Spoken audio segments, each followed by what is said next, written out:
Yeah, Ilia's in the hospital. He's busted up. You know, I'm not a doctor, but his eye looked like he probably has broken orbital. I don't know that's not a fact, but I'm just assuming.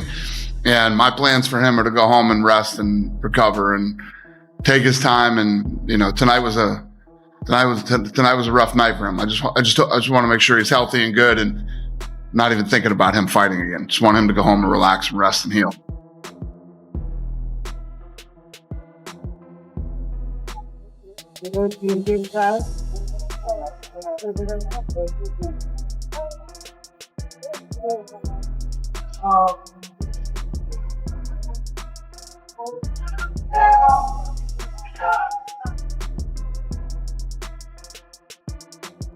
Ilia Topuria arrived at UFC Freedom 250 on June 14, 2026, carrying the reputation of one of MMA's most dangerous champions.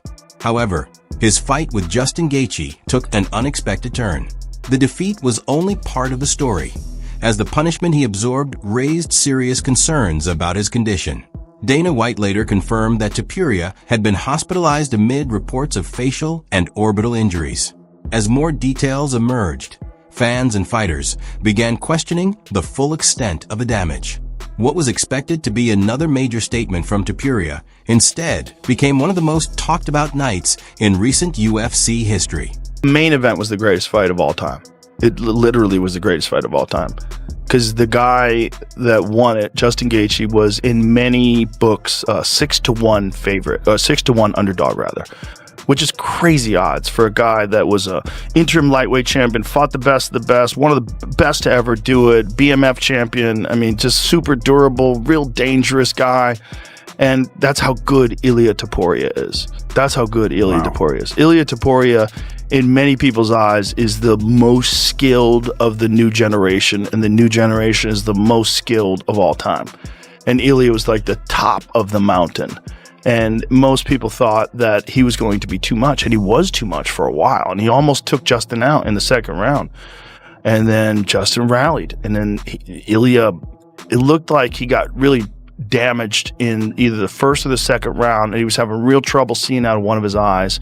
And then Justin started landing bombs in the third round. Ilia had slowed down quite a bit. It looked like he had really tried to finish Justin in the second. And sometimes when you try to finish a guy, you just hit the gas way too much and you can't recover in between rounds. And Justin recovered, and Justin started battering Ilia in the third and fourth. And by the end of the fourth round, Ilia quit on his stool. That is what made the result so unexpected. Joe Rogan was discussing Ilia Topuria, not an inexperienced prospect or an unproven contender, but a fighter widely regarded as one of the most complete athletes in the sport. Topuria had built a reputation for controlling exchanges and maintaining elite-level pressure throughout long fights. Early on, the matchup seemed to follow that script, with Gaethje absorbing the pressure and looking for opportunities while Ilia continued advancing. But the dynamics eventually changed. In a championship-level fight, a single strike, mistake, or tactical adjustment can completely alter the direction of a contest. And some observers believe the turning point arrived earlier than many fans initially recognized. Justin, dying to know your thoughts. Justin won. I said, what? You didn't think he was going to win. I couldn't believe, to be honest. But like Justin, he's a dog. Like, he has a good chin. Do you feel like he quit? Of course he did. He likes to say, I'm going there, break his jaw in the first round. But it didn't work. I would like to do the same as Justin did, even worse. Guys like me, Islam Makhachev, Khabib Nurmagomedov, these guys, for him is dangerous because Arman Tsarukyan's comments added to the debate, especially because of how highly Ilia Topuria was regarded before the fight. UFC Freedom 250 tested that confidence, but Justin Gaethje never folded. As the fight progressed, he built momentum and took control. Forward with the hands down on the opening bell, you're gonna get walloped. People saying that he reminds us of you and all that stuff. No way, does he? He has the same tattoos, he says the same stuff. Right in front of you, son. Shit! Right in front of you. Do something about it. He does the same fucking movements. Have they understood it? You have. He was gonna scream on the thing. I wish him well. He's alright, I like him. And yeah, it was such a crazy ride. We had a lot of delays, A couple of the like the rehearsal delayed, tonight delayed. But yeah, it just, these are again, I wouldn't recommend this to my enemy. We are some of the toughest people on this earth, mentally, physically.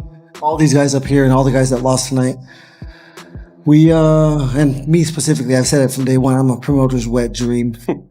And main event, I think we just witnessed probably the greatest fight of this year.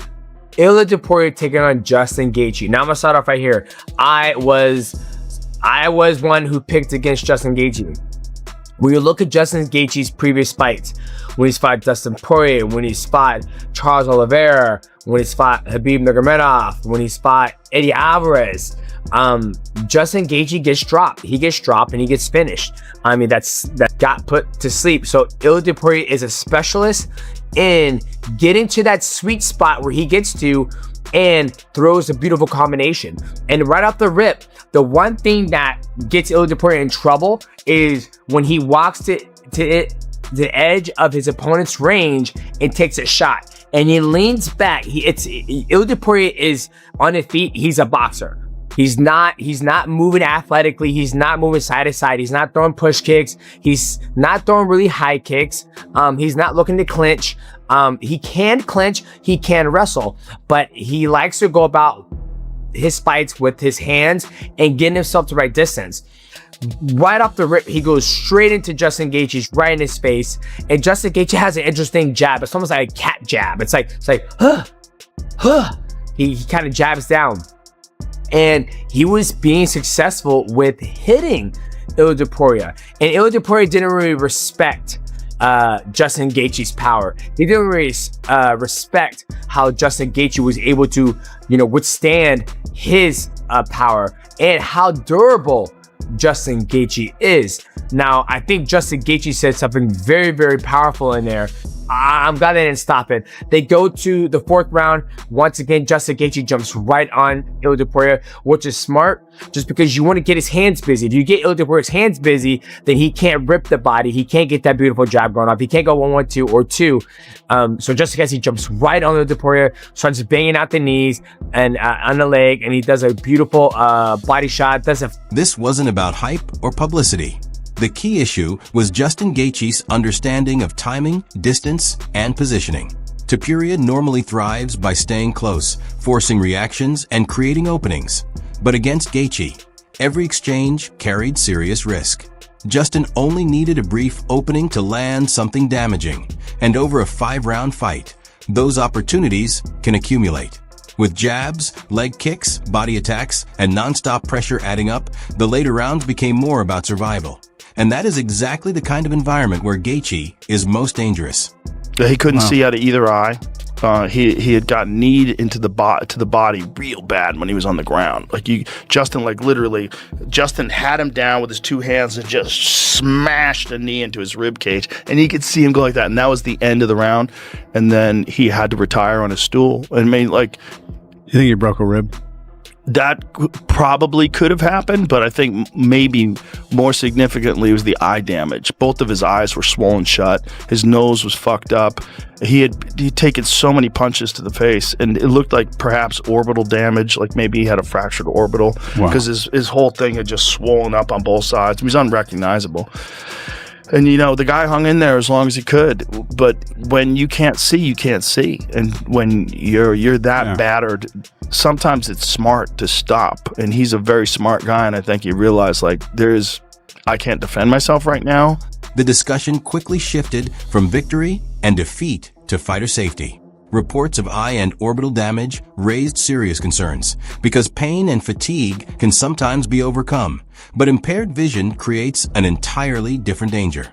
Against a pressure-heavy fighter like Gaethje, any loss of visibility can become especially risky.